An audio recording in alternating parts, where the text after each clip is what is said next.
I've known you a long time. We don't know each other well, but I've been so interested in you as a political figure. You've done as mayor and as lieutenant governor of governor. You've done a lot of interesting and important things.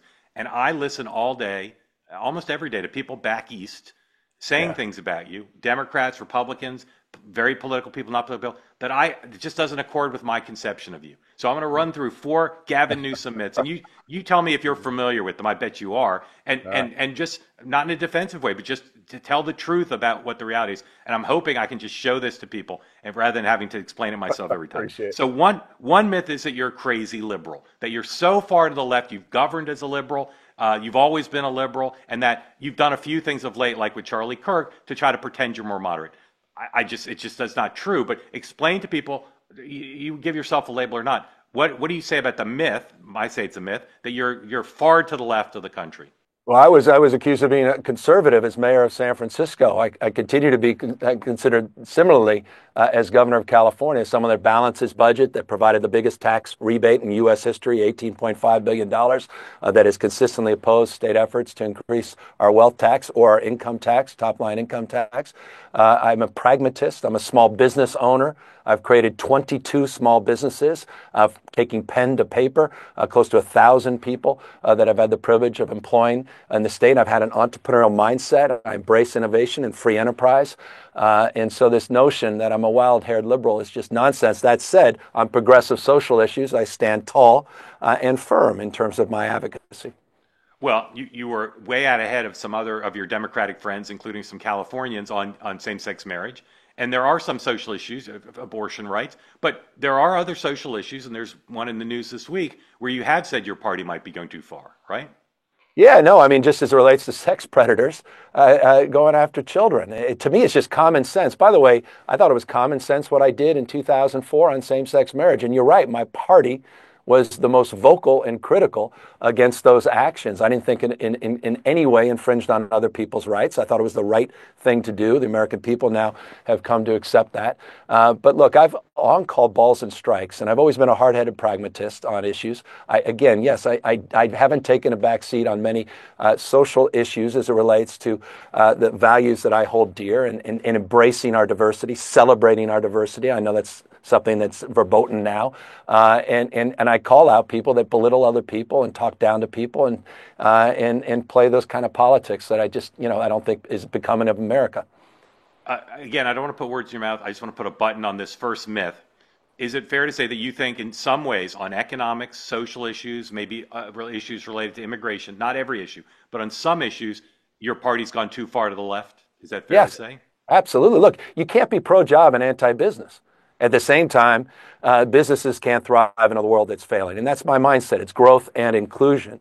And it's always been that. Look, this is a state that has 18% of the world's R&D. It's a point of deep pride. We dominate in AI. We dominate in innovation entrepreneurialism. We've got to invest in those growth engines, and we've got to invest in those innovators at the same time.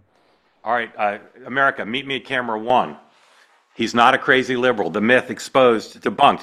Second myth, and I'm just going to say it straight. And I know you've heard. I know you've heard the first one. I don't even need to ask you. I know you've heard this one too. You're an ambitious, pretty boy. You're a lightweight. Ted Cruz on this program called you the other day incandescently ambitious. So look, coming from Ted, I appreciate that. That's amazing. I'm not going to violate anything by saying you're a handsome man, and there are things about you that are, I'd say, slick in the sense of you're a handsome man, but just head that off. You're not in this as a pretty boy or a lightweight. You're a thinker. You're a doer, right? It's a myth to say that you're a ambitious pretty boy who's in politics because it's glamorous.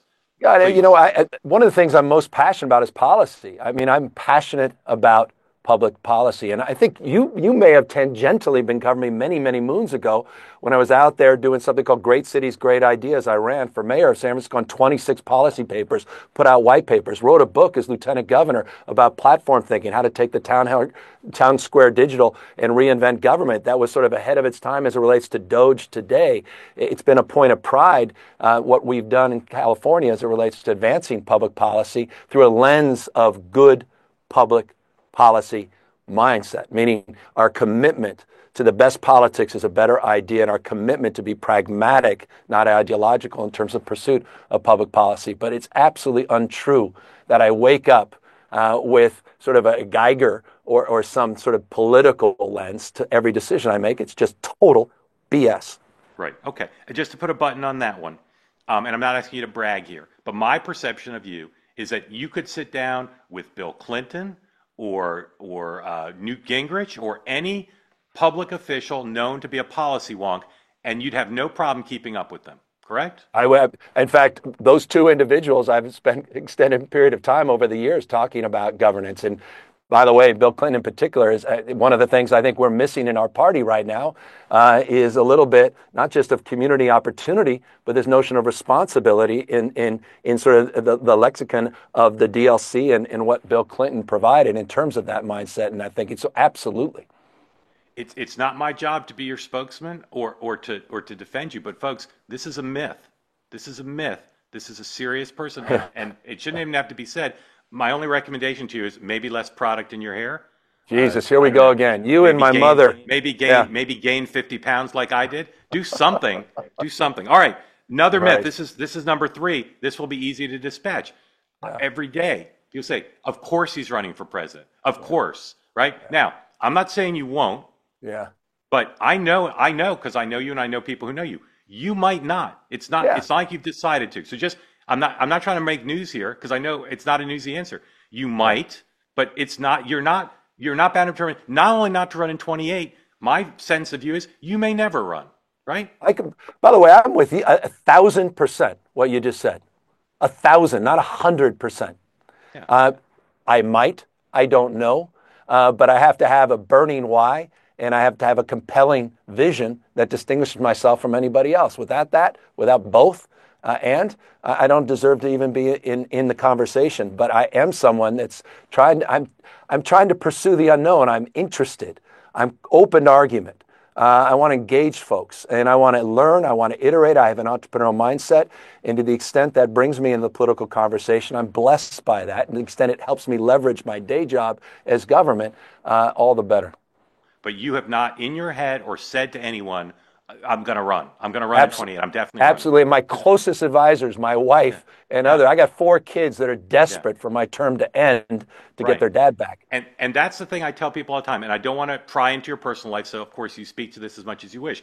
I say to people, he's got a wife and kids who I would say are at best ambivalent about your running, mixed feelings.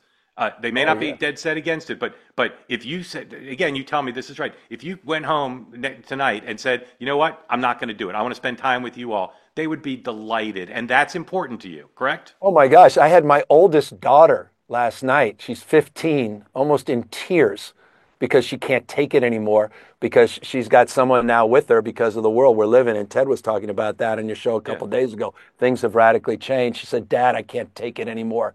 When are you done with this? Give us our life back. No, it's very intense and emotional. And by the way, for Ted Cruz, his daughter was treated badly by folks, and we needed to call that out. It's terrible what's going on both sides of the aisle in this as it relates to families and these relationships. And again, you mentioned your daughter. My understanding is your wife's not crazy about you running for president, correct?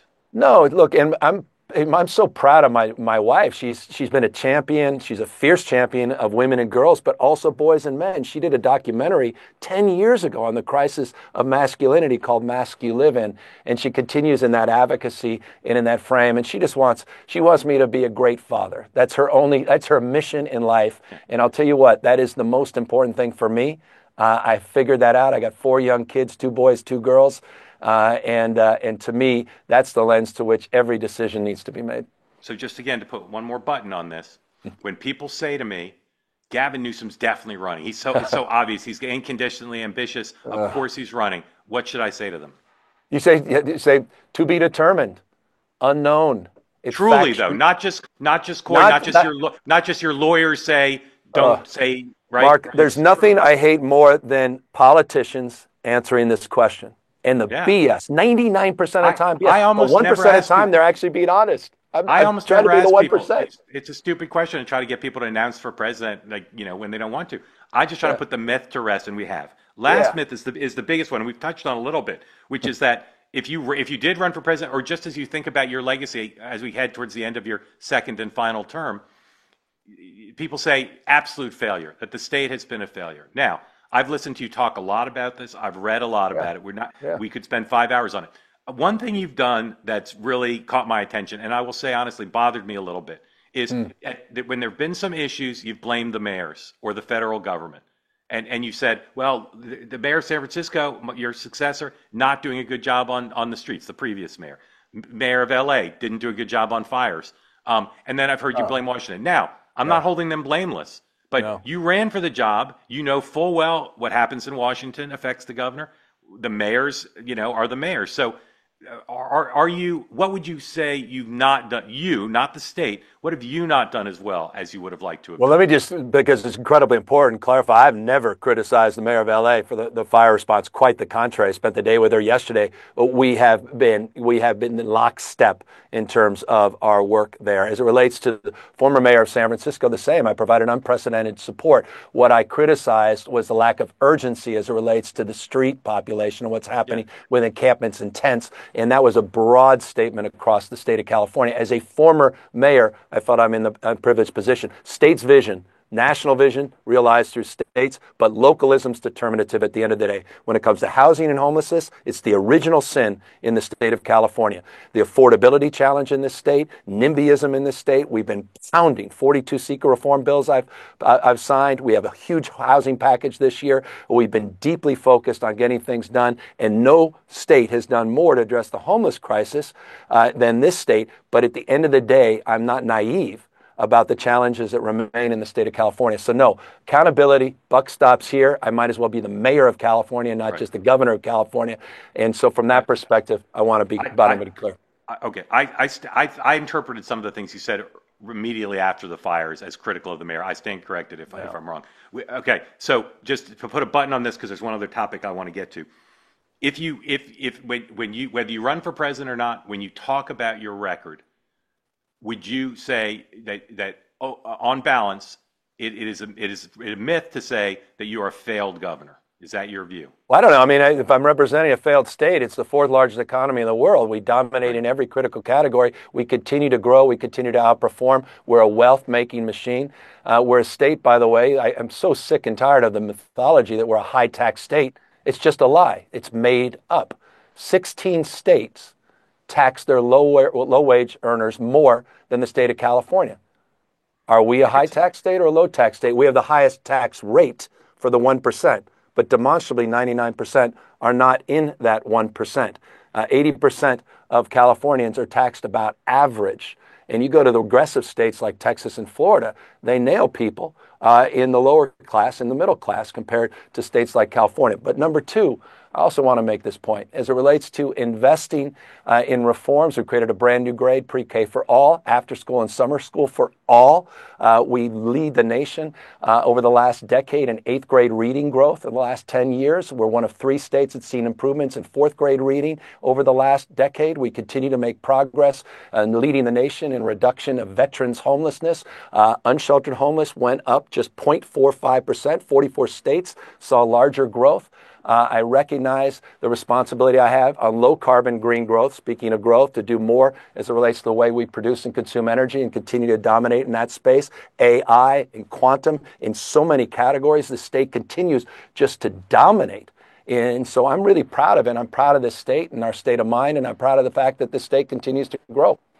Okay, again, I'm not going to fact-check everything you said, but the point of the button on the Please fourth do. myth is, no, I don't have time. The button on the fourth myth is, your record of accomplishment in California is substantial. There are things like housing where you're ending your term without accomplishing everything you wanted. Same with homelessness. But people who want to say that this is a disastrous governor who didn't get anything done, the record doesn't show that. Governor, some yes/no questions to end with about politics. If Kamala Harris enters the gubernatorial primary, will she be the Democratic nominee? I think so. But remember, we have an open primary, so it's a broader question. Yeah. But I mean, she's far and away. Will she be the top vote getter for Democrats? No doubt in my mind. Okay. Do you think if she runs, and I don't know, and I know I share your point of view. You've been doing some interesting punditry from afar. I am a little more close to it, and I can say your sources seem accurate from my perspective. Yeah, I've said this all the time.